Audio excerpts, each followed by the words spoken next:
familiar faces. But of course, celebrating its landmark fifth year, the Philippine Property Awards 2017 promises to be the most competitive and closely fought ceremony to date among developers. Now, since 2013, actually, the annual Philippine Property Awards has committed to bringing out the best of the best in the Philippine real estate industry. So it is part of the prestigious Asia Property Awards series, the region's biggest and most respected real estate awards program, which also rewards and celebrates only the biggest and finest industry achievers in the 9 countries happening here in Asia. Okay, so just a brief background, actually, the awards program is organized by Property Guru Group, Asia's leading online property group, and official media partner Property Report, to celebrate the achievements, of course, of Philippine real estate. So today, thank goodness I won't be the only one speaking today. We have, of course, esteemed personalities who will be sharing their insights about this acclaimed award system and an overview of the fast-growing real estate markets in the country. So I would like, if it's all right with you guys, I would like to introduce the members of our panel today. Mr. Terry Blackburn, of course. He is our founder and managing director of Asia Property Awards and Property Report. Round of applause, please. He's seated in the middle right here. Miss Cindy Tanharabata, of course, president of Tahara Leisure and Hospitality Group, Inc. She's also the representative of our judging panel. She'll talk about that more later on. And of course, Mr. Paul Ashburn, our co-managing partner and BDO, our official judging supervisor. So round of applause for our esteemed panel today. But before we discuss anything further, let's watch a short video clip, featuring the best moments of the 4th Philippine Property Awards 2016 held last April.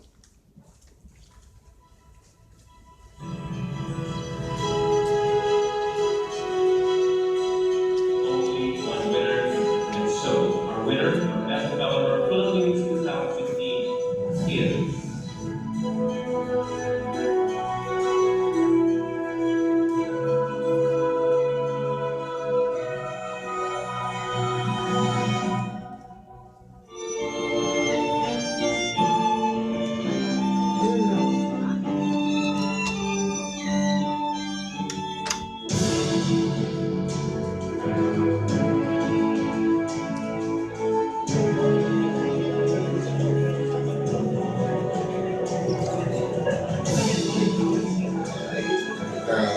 as we probably all know that the property market in the Philippines is doing very well. And Hansgrohe, as a partner for a lot of the high-end condominium projects, actually to the majority of the developers, we grow along with them and we try to partner with them and continue to strive.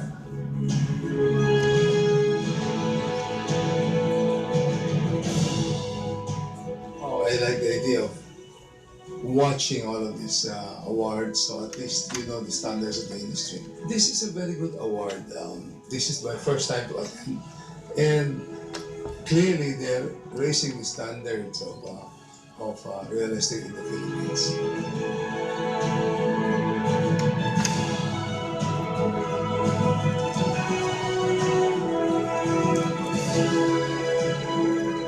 Well, this is the 4th year of Philippine Property Awards, and I think there's been a lot of expectation this year, especially for those that haven't actually, and so the pressure is on them.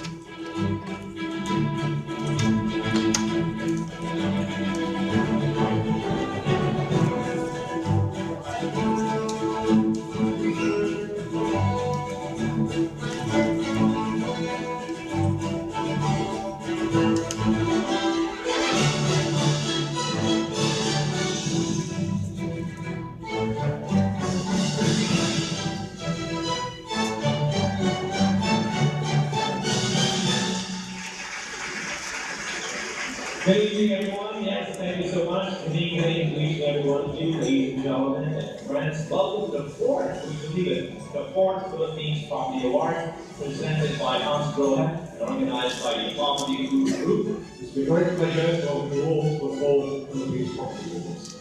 Tonight we will present a record 24 awards for outstanding developments and 2 for the country's best developers. Saying a big thank you to, on behalf of everybody, to Cindy, who was our chairperson.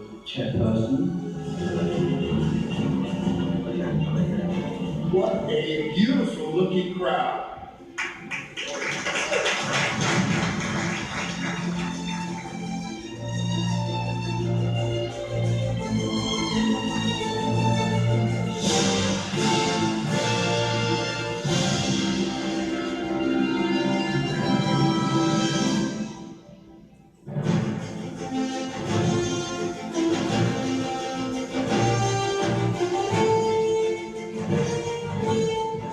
Best commercial business of the Philippines goes to SLC Science City.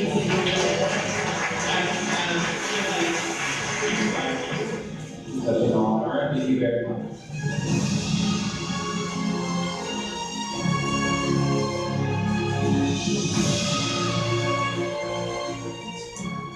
I pioneered it.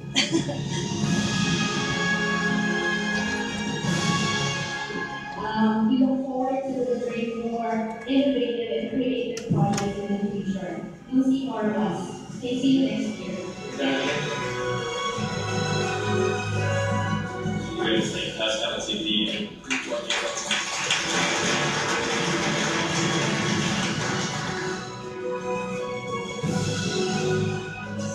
Maraming salamat. Thank you very much.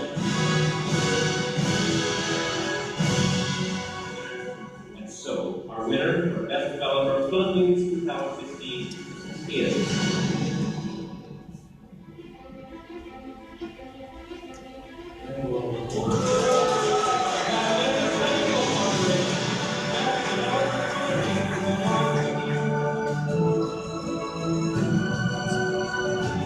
On behalf of our chairman, Dr. Matthew, we would like to thank the board of judges, the organizers of the 2016 Philippine Property Award.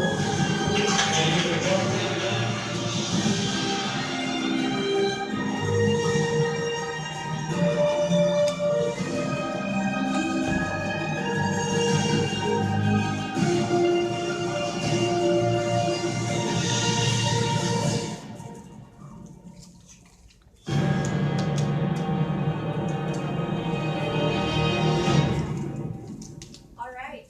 How about a round of applause for that wonderful recap? Once again, that happened last April 2016 on the Philippines Property Awards. But as we move forward, of course, at this point we would like to call on the founder and managing director of the Asia Property Awards and Property Report to give us a brief background on the Philippines Property Awards. Of course, ladies and gentlemen, give a round of applause for Mr. Terry Blackburn.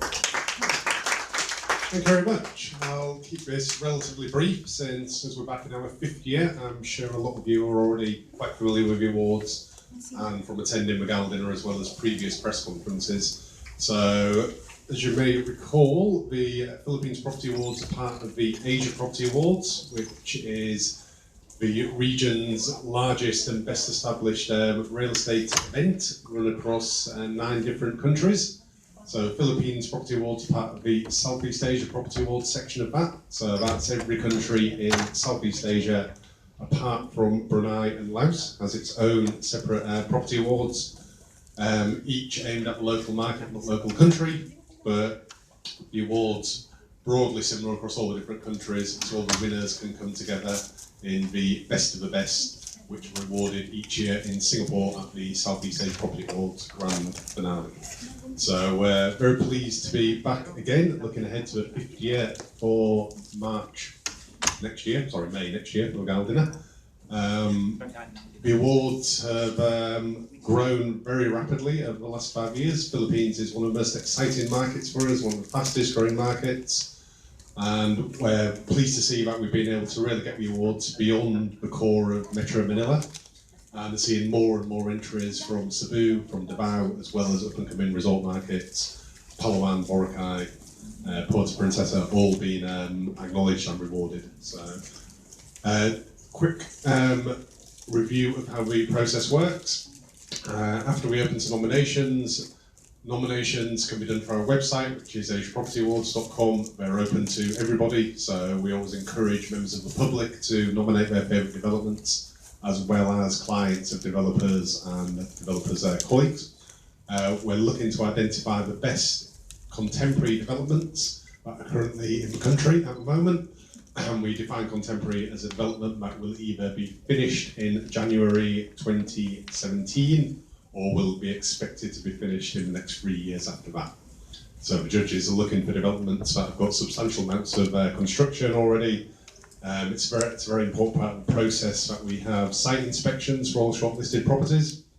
That ensures that the panel, who are all completely independent from us as the organisers, are rewarding based on the quality of the development that they can see, rather than just CGI pictures or of a development that may or may not happen exactly as the developer says. So the site inspections, very crucial part of the process to ensure that the awards are free, fair, transparent, and above all, credible. So after the nominations, we invite all the developers to enter by creating an account on the website.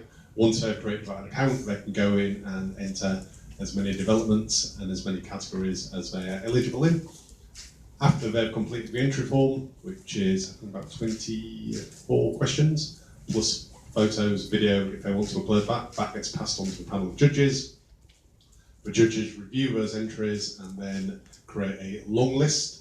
That long list then has site inspections for all the long listed developments. So the judges will split into small teams. They'll go out, they'll visit each of those developments, and they'll come back, they'll deliberate once again, and from that final deliberation, they will decide on one winner and up to 4 highly commended in all of the categories, which will be the developer that the judges will be assessing, and transparent, as in the judges will declare conflicts of interest, and the video will ensure that the results all come about fairly and credible.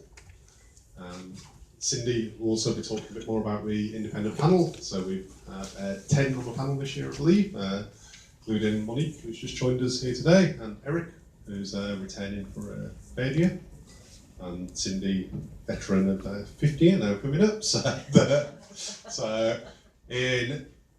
For our judging panels, when we put them together, we always look at getting the leading real estate professionals in the country and a good balance of consultants, designers, architects, who all work together from different fields. So Cindy's very strong in the hospitality field, for example. So they'll bring some different skills to the field. Within the country, we always hope to get a majority local panel. I think the Philippines, that's especially true. There's only one expat on it, who's Lindsay J. Orr, who's the chairman of JLL. Sorry, Mike Muffled as well. Sorry, 2 expats, yeah. And everybody else is Filipino and have been working in the local real estate industry for many, many years. So they're experts in what they do. So if we have a quick look at the categories for next year, all fairly similar and stable from this year's, apart from we've added a best BPO office development category. One of, at least 2 components from hotel.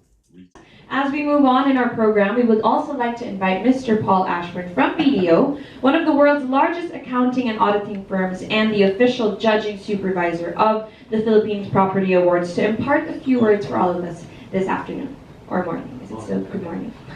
Good morning, everybody. Good morning. BDO is not the bank. Yeah. Which I always come to the Philippines. I like to see all the BDO logos everywhere, but I always have to remind myself that it's the bank here. But we are a large network of accounting and audit firms. We're in over 150 countries around the world. Basically, our job is to oversee the judging process. And as you've heard, it's very important for the developers that enter, but also for the public to recognise that these awards are credible. You've also heard about how the judges, the integrity and experience of the judges. At the same time, so obviously they're very close to developers. So there are rules set for judging. We work in the background making sure those rules are being followed. We'll check about there's a legibility criteria. So we'll make sure that the developers that enter in meet that criteria. We will attend all the judges' meetings to make sure the proper process is followed. And conflict of interest is an issue that we always focus on. So we always remind the judges that if you have a conflict, you should recuse yourself from voting. And that happens at the judges' meetings, but also then at the site visits. We work with the site visit teams very closely as well, and reminding them again about if they have a conflict of interest that they shouldn't vote on it. So our role is basically overseeing the judging process and providing a level of assurance for the public and for the developers that enter that the judging is done in a fair way. All right, thank you so much for that, Mr. Paul Ashburn. Now, as I said, questions are going to be welcome. So let me just recap our esteemed panel today, to make me feel a bit more important, so I have more things to say. But of course, Mr. Terry Blackburn, the founder and managing director of Asia Property Awards and Property Report. We also have Ms. Cindy Tanharabata, the president of Tahara Leisure and Hospitality Group, Inc. She is the representative of our judges panel. And we just heard him speak earlier, Mr. Paul Ashburn, who is the co-managing partner, BDO, of course, our official judging supervisor. So if you guys have any questions, do raise your hand and please state your name and the media organization that you guys represent right before you ask your questions. The floor is now open.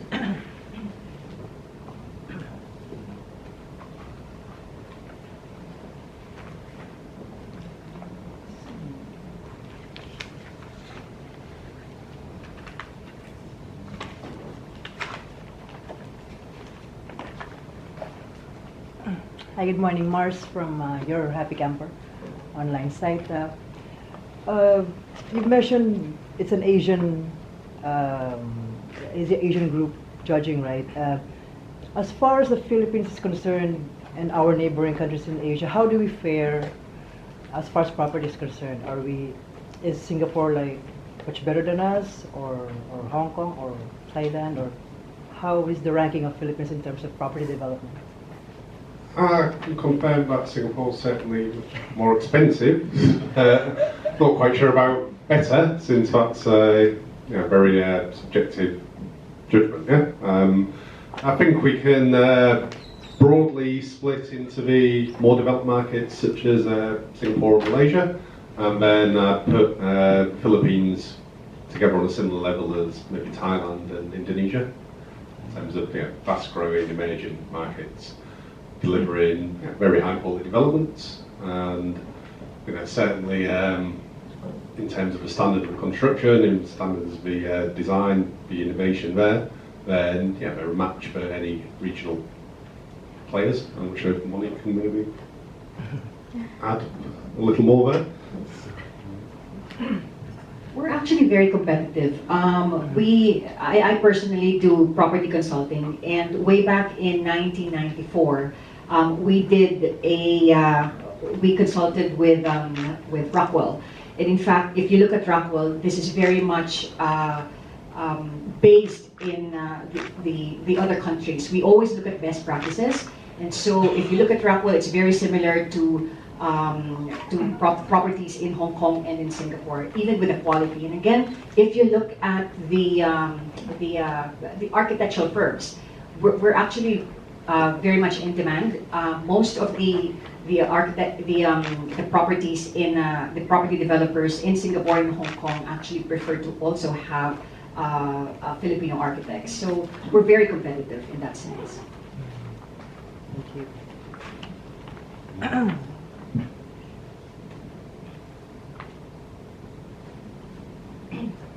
Hi, I'm Catherine Talavera from Manila Times. I just want to ask, what are the driving factors that influence the Philippines' competitiveness, and also with the new administration's focus on regional development? Do you expect more entries coming in from developers outside of Metro Manila? first question was how do we... What are the driving factors that are influencing developers to be more competitive? Oh, well, one is market, which is very important. Depends on which market you also want to target. Generally, Philippines is of a growth level, maybe not as fast as we were. It's a bit of, it slowed down generally in Asia Pacific, but there's definitely still growth. Again, depending on areas where you are, not only just Metro Manila, not just Makati in Manila, you're talking about even, I see Binondo being alive now. There's a lot of interest. If you look at heritage sites, there's a lot of interest there now. Quezon City, definitely. If you see Cubao, I understand everyone's under, Novotel is there. I mean, just when people don't think I'm doing a 400-something room property, all of a sudden you have Novotel, and there's a lot more interest there. So going back to maybe because we want better lives, we want to commute just nearby, not to go off to Makati. I mean, it's not authentic to Makati and Manila. So people are actually deciding to actually stay in locations where they work and they live. So that's driving competitiveness. Interestingly, your second question is about the new administration. It has spiked a lot of interest in Visayas Mindanao. I don't believe it's just now. It has been going on for the past 5 years. I mean, you talk about Cebu. Last year, or even 2 years ago, when we were at the rooftop of one of the buildings, you do a 360. My God, there's like maybe 2 dozens being built all at the same time. That's how Cebu is now. We were saying, well, the property price has also gone up. But maybe because they do deserve those pricing, it's not just Metro Manila.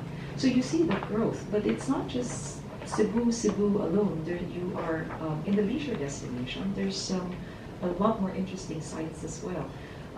But if there's anything you need to consider, if you build, say, island resorts like Boracay is one. There's still more development there.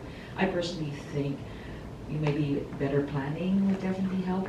But there's a lot of island destinations that's actually also being built now. So that is driving growth, and the growth needs more competitiveness. I should agree also with Monique, what she said earlier. Innovativeness is key. How we do our architecture, how we interior design. Those are really very important factors as well. But in the end, developers build because they want to know who the consumers are, or even let's say for retail, for instance, even for BPOs, it's actually who will actually lease and people who will actually buy into your establishment. That's critical. Philippines is one of the growing market also now is a strong middle market. And these are the people who would spend, and I've seen it in hotels, that's pretty much my industry. They'll pay 10 to even 13,000 pesos, even 15, for a newly built hotel at the fort, just because they want to be on, they'll do a selfie, or maybe they'll do Facebook, and just to say, I've been here first. That's the market. Never underestimate the market. There's still a very strong growth. And if you look at, say, how Indonesia has risen, it's really a predominantly strong middle market. That's pretty much When we started 4 years ago, there was a risk that the awards were essentially the Manila Property Awards rather than the Philippines Property Awards, but I think certainly this year, and certainly looking ahead for next year, we've got a great balance across the whole country, and then as other metropolitan cities continue to grow, we'll also reflect them in the awards. So it's really about reflecting and rewarding the best contemporary developments in the country, which helps the industry grow, gives the industry a benchmark for quality, and crucially also gives a regional benchmark. So as being part of the Southeast Asia Property Awards, that means that the best projects here are competing regionally against other projects from Singapore, from Malaysia, from Indonesia, from Vietnam, which Philippines is very, very successful in the past few years. Including a couple of years ago, Ayala won both Best Developer Philippines as well as Best Developer in Southeast Asia, the Southeast Asia Property Awards. So Philippine developers are really certainly regional class, if not world class, and the quality of development here is improving all the time, which I think creates a lot of challenges for the judges panel. So if we go back quickly to the timetable, the calendar. Okay, see all the dates there. We'll also be on the press release, so open for nominations and entries in the next week or two. Entries are open all the way through until February, followed by the site inspections. Then our shortlist is announced about 1 month before Galdina, which will be on the 4th of May, back here at the Fairmont. So that's about it for me. I'm sure there'll be questions afterwards, which I'll be happy to answer anything a minute. Thank you. Thank you very much, Mr. Blackman, for your valuable insights. It's very encouraging to know that there's so much growth for the Philippines, but we kept talking about, the judges and how it's going to be so difficult for them. So now, of course, we have to welcome Ms. Cindy Tanharapata, who will walk us through the judging process and, of course, give us an overview of the Philippine property sector. Hi, good morning, everyone. When we started the Philippine Property Awards 5 years ago, it was consisting of about 7 judges. We are actually very pleased that, of course, our newest one, Monique, has joined us today, and of course, Eric Mamasin. The composition of the judges are pretty much architects, they're planners, property managers. These are people who've done a lot of projects and pretty much esteemed or even captains of industry when it comes to their specific industry. So it's pretty much a collaboration of all minds. And we even have maybe about the second year already. Wherein he specializes in green technology. Rufino. We have Ramon Rufino also in the group. So which is quite interesting because we're not only looking at just contemporary developments, but we also are looking forward to something that's more sustainable. When we started basically 5 years ago, it was pretty good. It was actually a very good year, but it was a lot of the major developers who participated. But what's interesting as the years unfold was you see a lot of the greenfield developers also trying to compete. And we've had a lot of winners also. For instance, Arthurland has won boutique developer, and when it comes to the green category as well, they've always aced it. So if you're looking at if you look at the property awards, it's not just the big players. It's really a composition of a lot of the developers willing to show and pretty much prove to society and also the nation that they can actually do great projects. If there's something we've also recognized, it's just not Metro Manila, what Terry has mentioned. The trips has actually gone through, aside from Metro Manila, we've been to Boracay, even Cebu, even the first few years, just to show and to also present, to also meet up with other developers who really come up with really great projects. Through what we also recognize is that there's when you say Metro Manila, it's not just consolidated to Makati, Manila. We've gone all through, say, Quezon City, Pasig. And although you'd recognize sometimes land prices may be a bit more expensive or getting really high in the key areas, you see a lot of developments now in other cities, primarily because of how we live. I would really not like to say, we always say millennials are, we make fun of them sometimes, but in reality, we live in the millennial generation. We act and live similar to this generation. It's like, I consider myself a mobile citizen.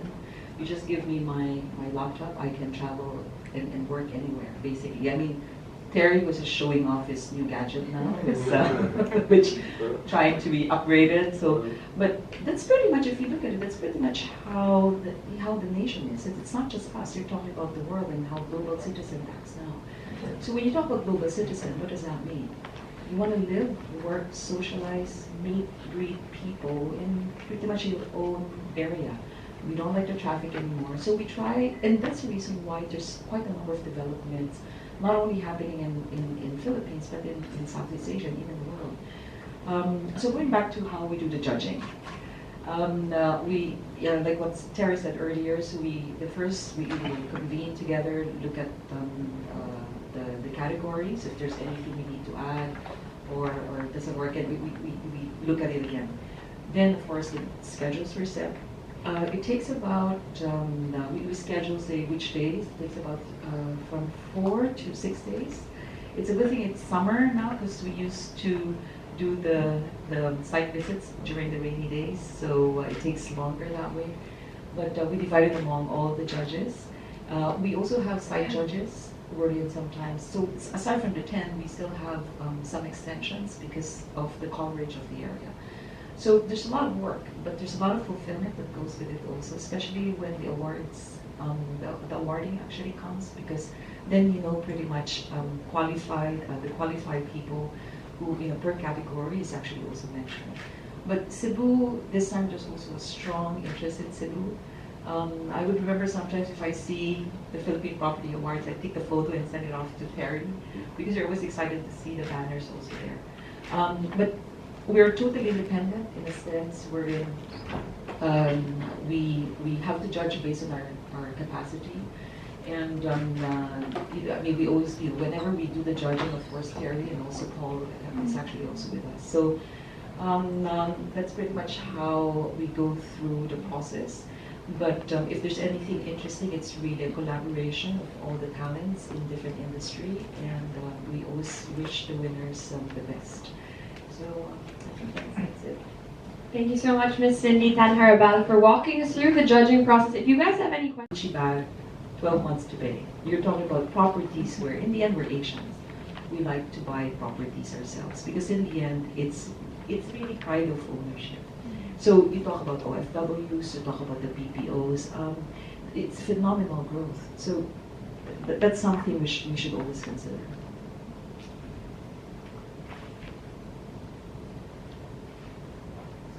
Any other questions? You know you can never go wrong with a staycation, guys. Never ever. But yes, more questions, of course, are welcome.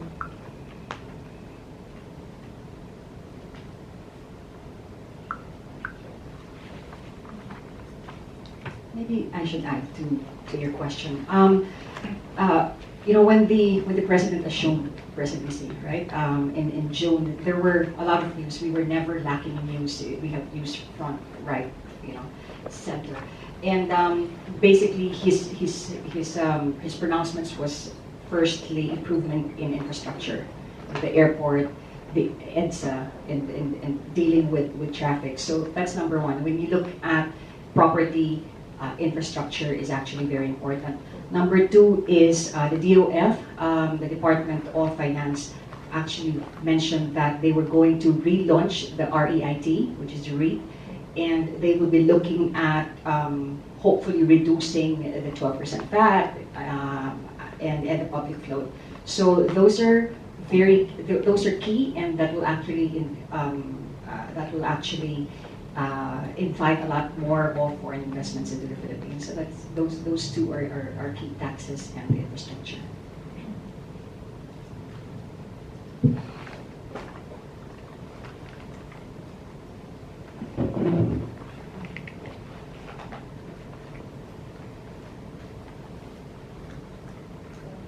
All right, so if you guys have no more questions, I'm just gonna ask one more time. No more questions? Last chance, guys. All right, got it. Thank you so much to our friends from the media, of course, bloggers and partners, for being part of the Philippine Property Awards 2017 press launch. Of course, we just want to remind you that the Philippine Property Awards 2017 is now open for nomination and entry. The nomination and deadline will be February 10, 2017, and the entry submission will be closed on February 17, 2017. Of course, entry is free. Now, today's press conference has come to an end. Thank you all to everybody for coming. Once again, my name is Bea Fabregas, and it's been an honor to host for you guys. And thank you to our esteemed panel for answering all the questions and giving us all the information that we need. Now, if you are from the media and you need a PR team, if you need a kit, of course, you can ask our PR team for assistance. And let's have a wonderful lunch. Good afternoon, everybody.